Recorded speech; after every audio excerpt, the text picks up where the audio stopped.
Okay student, तो इस बार metal access को डिस्कस करने के बाद हम लोग डिस्कस करने जा रहे हैं मेटल डेफिशिएंसी डिफेक्ट, मतलब मेटल के कम हो जाने के कारण से जब हमें क्रिस्टल के अंदर में इरेगुलरिटी देखने को मिले, डिफेक्ट देखने को मिले और इंपेरिकल फॉर्मूला आइडियल क्रिस्टल से अलग हो जाए, तो इसे हम कहेंगे non stoichiometric defect due to deficiency of metal. Metal के कम हो जाने के कारण से इंपेरिकल फॉर्मूला आइडियल क्रिस्टल के इंपेरिकल फॉर्मूला से अलग हो गया, तो ही कहा जाएगा non stoichiometric defect due to metal deficiency. अब मेटल डेफिशिएंसी बनने का दो केसेस हो सकता है। मेटल के डेफिशिएंसी होने के पीछे दो रीजन हो सकता है, या तो कैटायन का नंबर कम हो जाए या फिर कोई अनायन का नंबर बढ़ जाए और वो बढ़ा हुआ जो अनायन है, वो जो एक्स्ट्रा अनायन है, वो इंटरस्टिशियल साइट पर आके बैठ जाए। तो आइए देख लेते हैं ये दोनों केसेस। पहला बात मैंने आपको क्या बताया कि मेटल कम हो जाएगा, तो मेटल कम होगा तो इसका कहने का मतलब क्या होगा कि या तो कैटायन कम हो जाए या फिर अनायन ज्यादा हो जाए। तो कैटायन कम होगा तो अपने लैटिस पॉइंट को छोड़ के बाहर चला गया होगा, और अनायन अगर ज्यादा हो गया होगा तो ज्यादा बढ़ा हुआ अनायन कहां आएगा, वो आके किसी इंटरस्टिशियल साइट पर आके बैठेगा। पहला पॉइंट सुनो, मेटल डेफिशिएंसी डिफेक्ट उसी सॉलिड में होता है जिसमें मेटल के रूप में ट्रांजिशन मेटल होते हैं। क्यों? क्योंकि मेटल डेफिशिएंसी डिफेक्ट दिखाने के लिए मेटल को वेरिएबल ऑक्सीडेशन स्टेट शो करना होता है, और वेरिएबल ऑक्सीडेशन स्टेट शो करने वाले जो मेटल्स होते हैं वो मेनली ट्रांजिशन मेटल होते हैं। तो पहला बात में क्या बताया कि मेटल डेफिशिएंसी डिफेक्ट उसी के द्वारा शो किया जाता है जहां पर मेटल ट्रांजिशन मेटल होते हैं या फिर वो वेरिएबल ऑक्सीडेशन स्टेट शो करते हैं। आइए इसी बात को हम लोग समझ लेते हैं। इससे क्वेश्चन आता नहीं है स्टूडेंट, बट फिर भी आ भी सकता है ऑब्जेक्टिव में, इसीलिए ध्यान से इसको समझते हुए चलेंगे। देखिए, मैं एग्जाम्पल के तौर पे आयरन लेके चल रहा हूं। मैं नीचे नहीं लिख के मैं ऊपर लिख देता हूं। मैं एग्जाम्पल के तौर पे आयरन मेटल लेके चल रहा हूं। आपको पता होगा कि आयरन दो फॉर्म में एग्जिस्ट करता है, या तो डाईवैलेंट आयन के फॉर्म में या फिर ट्राईवैलेंट आयन के फॉर्म में, मतलब या तो फेरस के फॉर्म में या तो फेरिक के फॉर्म में। कोई जरूरी नहीं कि यहां पर आयरन ही हो मेटल के फॉर्म में, निकेल भी हो सकता है, कोई भी ट्रांजिशन मेटल भी हो सकता है। आपको ध्यान क्या रखना है कि मेटल डेफिशिएंसी डिफेक्ट हमें उस क्रिस्टल में देखा जाता है, उस क्रिस्टल में देखने को मिलता है जहां क्रिस्टल में मेटल के फॉर्म में ट्रांजिशन मेटल होते हैं जो कि वेरिएबल ऑक्सीडेशन स्टेट शो करते हैं। अब देखिए ध्यान से यहां पर होगा क्या, जब आप इस क्रिस्टल को स्टूडेंट गौर से देख रहे होंगे तो इस क्रिस्टल में देखिए Fe2+ भी प्रेजेंट है, Fe3+ भी प्रेजेंट है, मतलब आयरन डाईवैलेंट आयन के रूप में भी प्रेजेंट है और ट्राईवैलेंट आयन के फॉर्म में भी प्रेजेंट है। अब जरा देखना यहां से क्या होगा। मान लो हम इस क्रिस्टल को हीट करना शुरू किए। अब जैसे ही क्रिस्टल को आप हीट करना शुरू किए तो उस लैटिस पॉइंट में बैठा हुआ हर एक पार्टिकल आपके दिए गए हीट एनर्जी को एब्जॉर्ब करना शुरू करेगा। जो पार्टिकल साइज वाइज जितना छोटा होगा उसका मोबिलिटी उतना ही ज्यादा होगा। आप ये बात जानते हैं कि कैटायन का साइज छोटा होता है as compare to the anion. तो कैटायन छोटा है, अनायन बड़ा है। कैटायन का एनर्जी एब्जॉर्ब करने का टेंडेंसी ज्यादा है और अनायन का एनर्जी एब्जॉर्ब करने का टेंडेंसी कम है। कैटायन ने ज्यादा एनर्जी एब्जॉर्ब किया, इसीलिए कैटायन का मोबिलिटी ज्यादा है। अनायन ने कम एनर्जी एब्जॉर्ब किया, इसीलिए अनायन का मोबिलिटी कम है। तो आइए देख लेते हैं इस बात को। हमने हीट करना शुरू किया, जो कैटायन है वो एनर्जी को एब्जॉर्ब किया और एनर्जी को एब्जॉर्ब करके वो इस लैटिस पॉइंट से एस्केप होकर क्रिस्टल से बाहर चला गया। इस लैटिस पॉइंट से कैटायन के हट जाने के कारण से हमें क्रिस्टल में इरेगुलरिटी देखने को मिलता है। कैसे? देखो यहां देखो, इस लाइन में देखो हर जगह पार्टिकल है, इस लाइन में देखो हर जगह पार्टिकल है, बट यहां पर देखो यहां पर पार्टिकल मौजूद नहीं है, तो इरेगुलरिटी देखने को मिलता है। तो जैसे ही हमने हीट किया इस क्रिस्टल को हीट किया, कैटायन एनर्जी को एब्जॉर्ब किया और अपने लैटिस पॉइंट से एस्केप होकर क्रिस्टल से बाहर चला गया और हमें इस क्रिस्टल में इररेगुलरिटी देखने को मिला और हमें इस क्रिस्टल में हमें डिफेक्ट देखने को मिला। तो कैटायन के चले जाने के कारण से हमें डिफेक्ट देखने को मिल रहा है, इसीलिए हम कह रहे हैं कैटायनिक वैकेंसी। कैटायन के चले जाने के कारण से, मेटल के चले जाने के कारण से हमें इस क्रिस्टल में इररेगुलरिटी देखने को मिल रहा है, इसीलिए इसे हम मेटल डेफिशिएंसी डिफेक्ट कहते हैं। अब समझिए स्टूडेंट ध्यान से, कैटायन तो यहां से चला गया, क्रिस्टल में इररेगुलरिटी देखने को मिला, लेकिन यहां पर कैटायन 2 पॉजिटिव के फॉर्म में था, यहां पर आयरन डाईवैलेंट आयन के फॉर्म में था। तो इस पूरे क्रिस्टल को जैसे ही यहां से Fe2+ यहां से एस्केप हुआ तो यहां से 2 पॉजिटिव चार्ज कम हो गया। अब 2 पॉजिटिव चार्ज कम हो गया तो इसका मतलब ये जो क्रिस्टल है वो न्यूट्रल नहीं रहा। 2 पॉजिटिव चार्ज कम हो गया तो इसका मतलब है नेगेटिव चार्ज बढ़ गया होगा, और जब पॉजिटिव और नेगेटिव चार्ज का नंबर इक्वल नहीं है तो इसका मतलब क्रिस्टल न्यूट्रल भी नहीं रहा होगा। सिंस नेगेटिव चार्ज का नंबर बढ़ गया है, पॉजिटिव के चले जाने से नेगेटिव चार्ज का नंबर बढ़ गया है, तो इसका मतलब ये पूरा क्रिस्टल जो है वो आपका नेगेटिव चार्ज क्रिस्टल बन गया है। तो वापस, और नेगेटिव चार्ज होने के कारण से क्या हुआ, इसका न्यूट्रलिटी खत्म होने के कारण से क्या हुआ, ये स्टेबल से अनस्टेबल हो गया है। तो वापस इसको स्टेबल बनाने के लिए, नेगेटिव चार्ज को कम करने के लिए, पॉजिटिव और नेगेटिव चार्ज के रेशियो को बराबर रखने के लिए किसी दूसरे लैटिस पॉइंट पर कैटायन जो है वो अपने हायर ऑक्सीडेशन स्टेट में प्रेजेंट होता है। जैसे देखिए 2 पॉजिटिव यहां से चला गया, तो 2 पॉजिटिव जो यहां से चला गया तो उस 2 पॉजिटिव को मेंटेन करने के लिए एक एक्स्ट्रा पॉजिटिव यहां मौजूद है और एक एक्स्ट्रा पॉजिटिव यहां मौजूद है। तो हुआ क्या, इस 2 पॉजिटिव के जाने के बावजूद भी ये क्रिस्टल जो है ये आपका न्यूट्रल ही रहा, ये आपका स्टेबल ही रहा। लेकिन ये कैटायन हायर ऑक्सीडेशन स्टेट में मौजूद होने के कारण से न्यूट्रलिटी को तो मेंटेन करके रख लेता है, लेकिन यहां पर कैटायन और अनायन का रेशियो सेम नहीं रह जाता है। ये लैटिस पॉइंट हमें वैकेंट दिखने लगता है, यहां होल्स बनता हुआ दिख रहा है। कैटायन के हायर ऑक्सीडेशन स्टेट में मौजूद होने के कारण से न्यूट्रलिटी तो मेंटेन रहा, लेकिन कैटायन और अनायन दोनों का नंबर सेम नहीं रहा। इसीलिए इसमें दिखा गया इंपेरिकल फॉर्मूला आइडियल क्रिस्टल के इंपेरिकल फॉर्मूला के बराबर नहीं होता है, इसीलिए हमें नॉन स्टिचियोमेट्रिक इफेक्ट देखने को मिलता है। हम फिर से बोल रहे हैं स्टूडेंट, ध्यान से सुन लीजिएगा, बहुत टफ नहीं है, बहुत आसान है।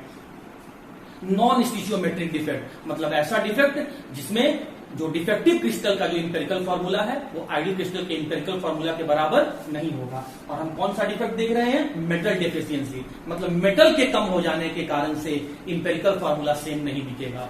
तो मेटल डेफिशिएंसी दिखाने के लिए या मेटल डेफिशिएंसी हमें उस सॉलिड बॉडी में, उस क्रिस्टल में देखने को मिलता है जहां पर मेटल के रूप में ट्रांजिशन मेटल होते हैं जो कि वेरिएबल ऑक्सीडेशन स्टेट शो करते हैं, लोअर ऑक्सीडेशन स्टेट भी शो करते हैं और हायर ऑक्सीडेशन स्टेट भी शो करते हैं। इस बात को समझने के लिए हमने एक फेरस ऑक्साइड का क्रिस्टल कंसिडर किया।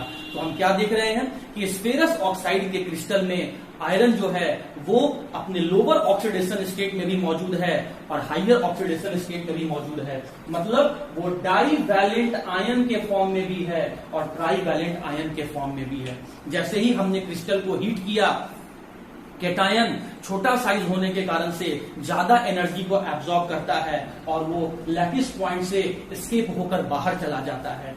इस पॉजिटिव चार्ज के यहां से हट जाने के कारण से पूरा क्रिस्टल में पॉजिटिव चार्ज का नंबर हमें कम देखने को मिलता है और नेगेटिव चार्ज का नंबर हमें ज्यादा देखने को मिलता है। तो इस चार्ज के अनबैलेंस हो जाने के कारण से इसका स्टेबिलिटी कम होने लगता है। तो वापस स्टेबिलिटी को बरकरार रखने के लिए, वापस न्यूट्रलिटी को मेंटेन रखने के लिए किसी दूसरे लैटिस पॉइंट पर मेटल अपने हायर ऑक्सीडेशन स्टेट में मौजूद रहता है।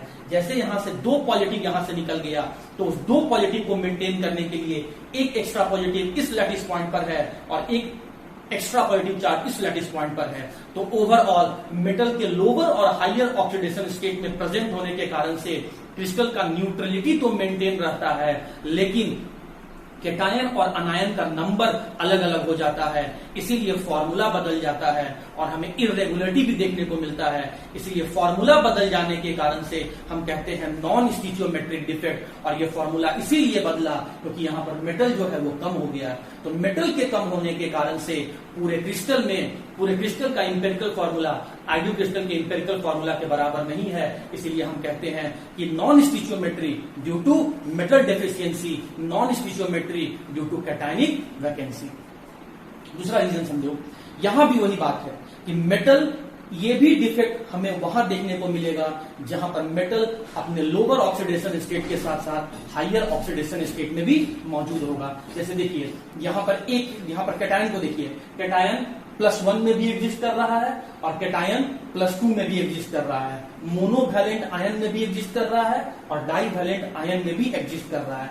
मान लो किसी भी कारण से कोई एक एक्स्ट्रा अनायन इस क्रिस्टल के अंदर इंटरस्टिशियल साइड पर आके बैठ जाए, तो बाहर से कोई एक्स्ट्रा अनायन आने के कारण से हमें इस क्रिस्टल में इरेगुलरिटी देखने को मिला। कैसे? देखो यहाँ कैटायन, फिर अनायन, अनायन के बाद क्या है? कैटायन, कैटायन के बाद क्या है? अनायन। बट यहां देखना, अनायन, अनायन के बाद क्या है? कैटायन, यहां तक सही है। कैटायन के बाद क्या है? अनायन, यहां भी सही है। बट अनायन के बाद क्या आ गया? फिर अनायन आ गया। तो अनायन के बाद तो कैटायन को आना चाहिए, लेकिन अनायन के बाद फिर क्या आ रहा है? अनायन ही आ रहा है। तो हमें इरेगुलरिटी देखने को मिल रहा है। तो जब कोई बाहर से, मान किसी भी कारण से, मैकेनिज्म इतना मत जानो, उसमें जरूरत नहीं है, किसी भी कारण से कोई बाहर से कोई एक्स्ट्रा अनायन आए और आके इंटरस्टिशियल साइड पर बैठ जाए, तो हमें क्रिस्टल में इरेगुलरिटी देखने को मिलता है। क्रिस्टल का फॉर्मूला हमें वो देखने को नहीं मिलता है जो आइडियल क्रिस्टल में हुआ करता था, वो हमें नहीं देखने को मिलता है जब कैटायन और अनायन का नंबर सेम था। तो हमें आइडियल क्रिस्टल से हमें अब जो फॉर्मूला है वो अलग देखने को मिल रहा है। तो इसका मतलब कह रहे हैं कि क्रिस्टल के अंदर में हमें स्टीचियोमेट्री में चेंज दिख रहा है। तो हम इसको कह सकते हैं कि ये नॉन स्टीचियोमेट्रिक डिफेक्ट है, या इसको कह सकते हैं कि एक्स्ट्रा कैटायन के आने के कारण से इंपेरिकल फॉर्मूला बदल गया है। तो हम कह सकते हैं इसको ये नॉन स्टीचियोमेट्रिक डिफेक्ट है। अब समझो बात को, जब ये एक्स्ट्रा अनायन आ गया तो फिर से अनायन का नंबर बढ़ गया, कैटायन का नंबर कम हो गया, और जब अनायन का नंबर ज्यादा हो गया तो ये पूरा क्रिस्टल नेगेटिव चार्ज क्रिस्टल हो गया। नेगेटिव चार्ज क्रिस्टल होने के कारण से ये अपना न्यूट्रलिटी को लूज कर दिया। न्यूट्रलिटी को लूज करने के कारण से ये स्टेबल से अनस्टेबल हो गया।